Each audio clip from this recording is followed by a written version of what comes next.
The intention of this video is not necessarily to share our vacation, but to answer the questions that I had coming into this poorly planned trip. Like how to get places, where to stay, what to see, and how much it costs. This video is going to be a 5-day tour of San Francisco, the mountains kind of northeast of here, and the beaches south of here. Anyways, we've got 5 days, no plans.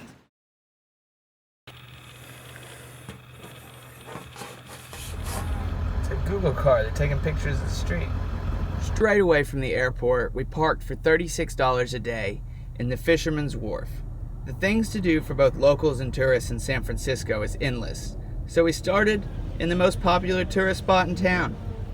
The Fisherman's Wharf is home to many of the bay tours, a World War II era submarine, cargo ship, and 18th century sailing ships.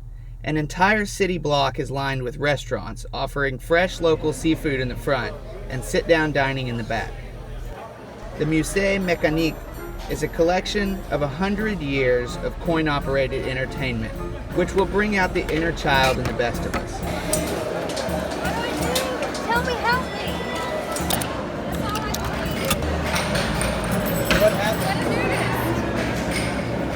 No way. Yeah. A short walk to the Ghirardelli Square will be rewarded with some amazing smells and a sinfully delicious hot fudge sundae. We can walk it out the door. To only be walked off, headed to the unusual Lombard Street Gardens. And that's the end of day one. First things first, it is not warm here. It's like 60 degrees on July 13th. The pool behind me is heated. I'm sitting by a fire wearing a fleece right now. So far, we've got $500 in a plane ticket from the East Coast to the West Coast, $200 in a night at the Sheraton, another probably $100 eating seafood last night, breakfast this morning, and a Ghirardelli sundae yesterday. Came and ate at the Hollywood Cafe this morning. It's Friday, beginning of the weekend. The food was really good, but it is absolutely amazing what a Google search can do for a restaurant. I mean, our tab was $30 for a basic breakfast, and given that it was good, 800 reviews, and being the #1 breakfast spot for a search of Fisherman's Wharf breakfast, I mean, business is booming. Alright, we're driving up Polk Street right now from the Fisherman's Wharf, and it's kind of a genuine local commercial district. There's a lot of really good restaurants and interesting shops through here, so don't spend too much time at the Fisherman's Wharf. Just start walking up Polk Street and go find the Grassroots Dispensary. Straight up, January 1st, 2018, California made recreational marijuana legal. We just walked into a dispensary as regular people from out of state. They took our ID, copied it, and, we could buy anything we want. That's the Hosteling International, downtown San Francisco. Bunks are about $40, and a private room is close to $100. We didn't stay there, and started driving to Mariposa, which is close to 170 miles. It's the closest town to the Yosemite National Park. And in the Fairgrounds, they offer RV hookups for $35 a night and tent camping for $25.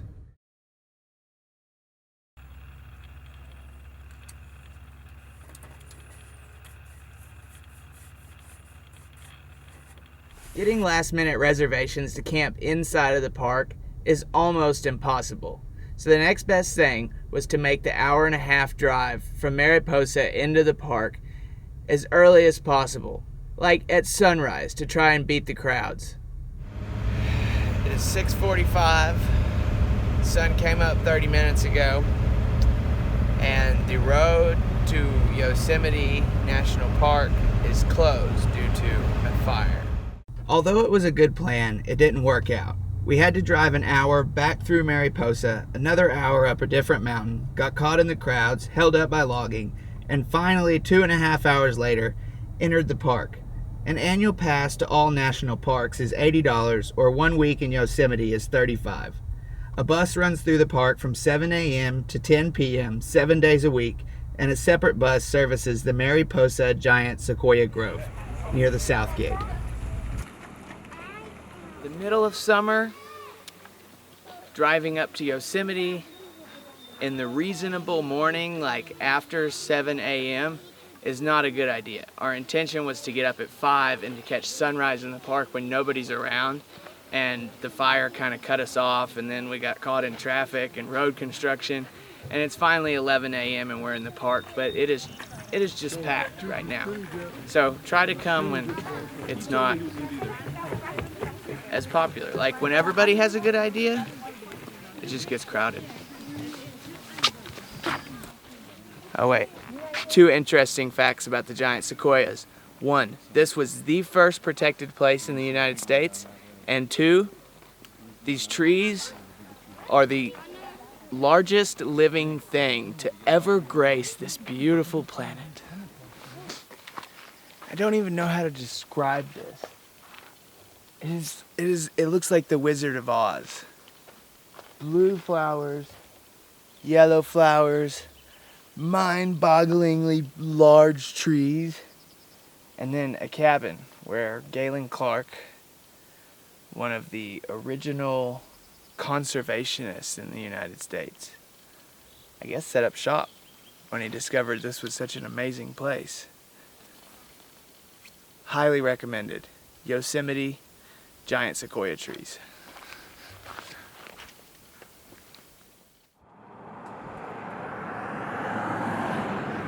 We're rocking, we're rolling. We're taking the same picture that everybody in Yosemite has to get. Tunnel view. Can we take a better picture than the million that have already been taken? Probably not, but check it out, it's beautiful. Almost 4 million people visit the Yosemite National Park every year, which makes this 1,200 square miles of wilderness seem not so wild. I would recommend spending more than 1 day in the park, but if you're short on time, an hour-and-a-half drive through the middle of it will take you by some incredible views and a stream in the valley floor. Because of the fire, we had to turn around and drive out the same way that we came in. Y'all, this fire is getting worse and worse. We talked to a lady that lives here who came up the mountain to get a better view of it, and she said the rumor is that somebody's car brakes caught on fire and started it. It had burned 150 acres about 2 o'clock. But judging by the looks of it now, I'm going to say they have no part of it contained. I mean, it's so crazy to go down in the valley, see all these people playing and swimming, and then to think about the people that live in the mountains and have to deal with this kind of thing.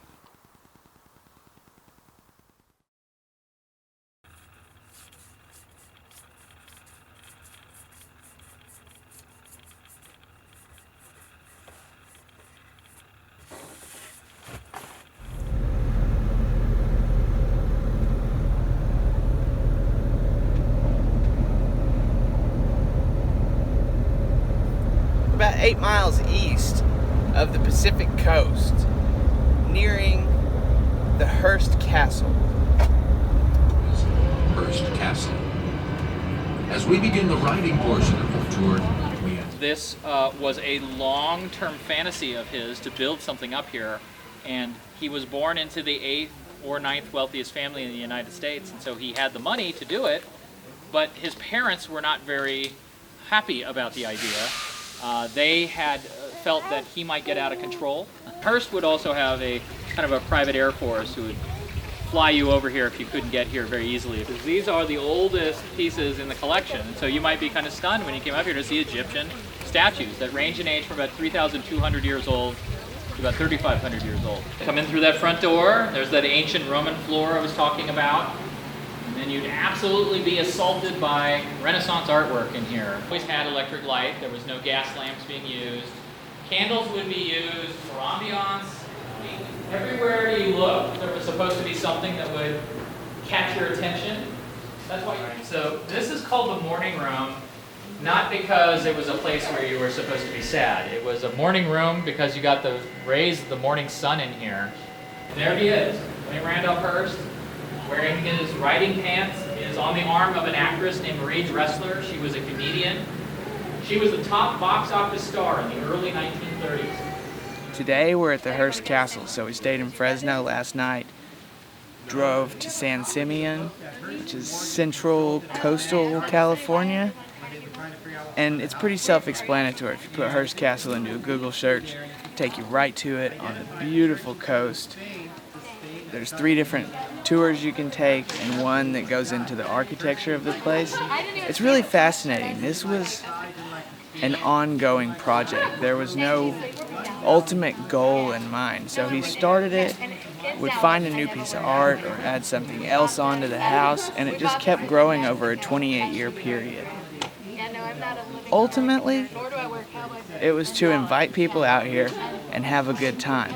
He loved storytelling. He had a newspaper, produced over 130 Hollywood movies, and was friends with the stars of the day. Hey, Charlie Chaplin could have been sitting here 100 years ago. In addition to the beautiful house, this land was and still is a functioning 250,000 acre cattle ranch.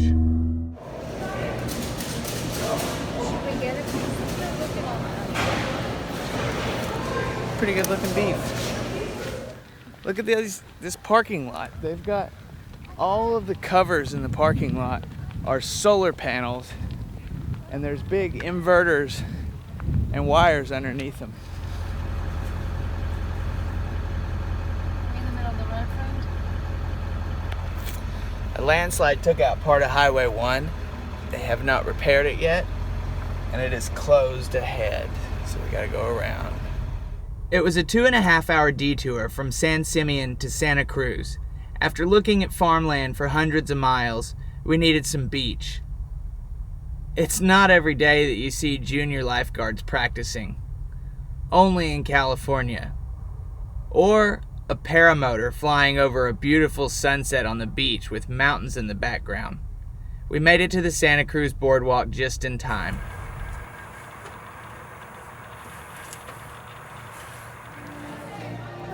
The boardwalk is open until midnight, and there is no gate fee. What is a Texas donut? I've never heard of these things. I mean, that's a really big donut. Is a putt-putt course designed so that so everything slopes down into the hole so that it's easier to put the ball in?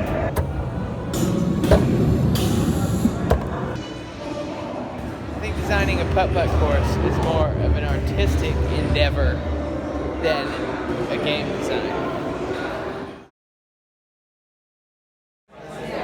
Linda's Sea Breeze Diner in downtown Santa Cruz. Awesome breakfast. Huge portions of fried potatoes, lots of vegetarian and vegan options, fresh orange juice, and an option for a muffin or cinnamon roll instead of toast. A definite plus. One of the best breakfasts I've had in a long time. Santa Cruz just screams surf town. Quaint, well taken care of, but full of people that work to live, not live to work. There are a whole lot of yoga studios, natural whole food stores, surf shops. Right now, we are at the world famous surf museum of Santa Cruz. Just off the end of the point is a famous break, and I don't know the name of it. I should. Another highly recommended place. There are plenty of reasonably priced hotels in town. I was talking to a guy in the shop just now, and he told me the really good swells and large breaks come in the winter time. The temperature stays the same year round, but it is considered the rainy season. almost like a tropical climate, and it's just cloudy and foggy for most of the winter. Like, it's not warm in the summer. I definitely know where the surf style, like the hoodie, came from, because most places it's warm and you want to swim naked, but the origination of California surfing was here in Santa Cruz, which is centrally located with a cool Pacific breeze coming in, and it's cold. That is the first Tesla Model 3 that I have seen, their new affordable compact car. It's like $35,000, and I think it has the same range as the Model S and X. Oh man, they're coming up. Tesla's gonna dominate the market. That's the old Tesla Roadster. First superior electric car, and they don't make it anymore.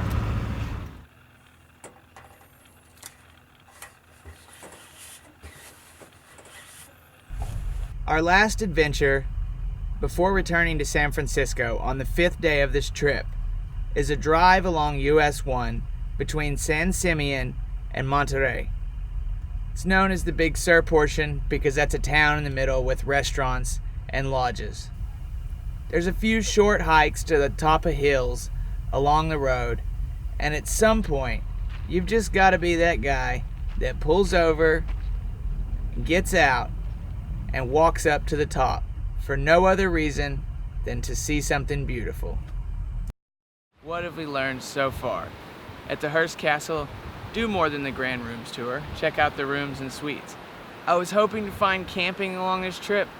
Every state park, national park, any type of campground that we have come across is completely full. So we just have ended up getting $100 hotel rooms on the side of the road for the last 2 nights.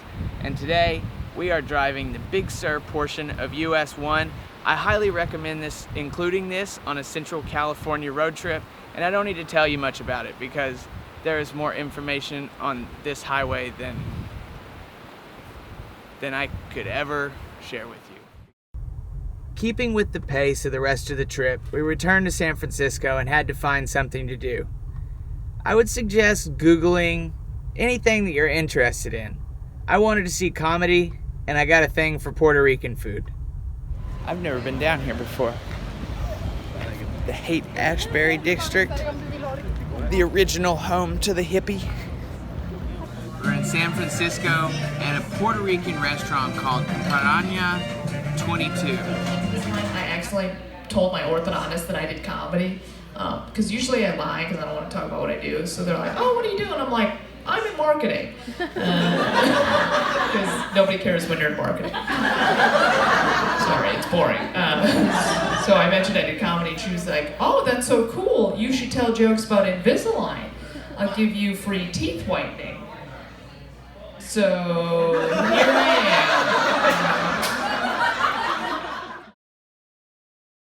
There is no better way to learn something than from experience. So over the last 5 days, we managed to see the city, the mountains, and the beaches of Central California. Looking back on it, this is the order and the way that I would do things. Day 1, San Francisco. Day 2, drive from San Francisco to Yosemite, camp in the park. Make sure that you have a reservation. Day 3, check out the giant sequoias, drive through the park, look at the beautiful views, swim in the river at the bottom, and leave.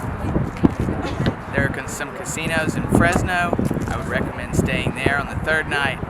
Day 4, drive to the Hearst Castle, do the Grand Room tour, and the bedrooms and suites tour. Drive north up US 1 and stay in Santa Cruz that night. Check out the boardwalk, get up the next morning, eat some good food, and on day 5, finish the drive up US 1 into San Francisco. It is a lot of driving. It's almost 1,000 miles of driving.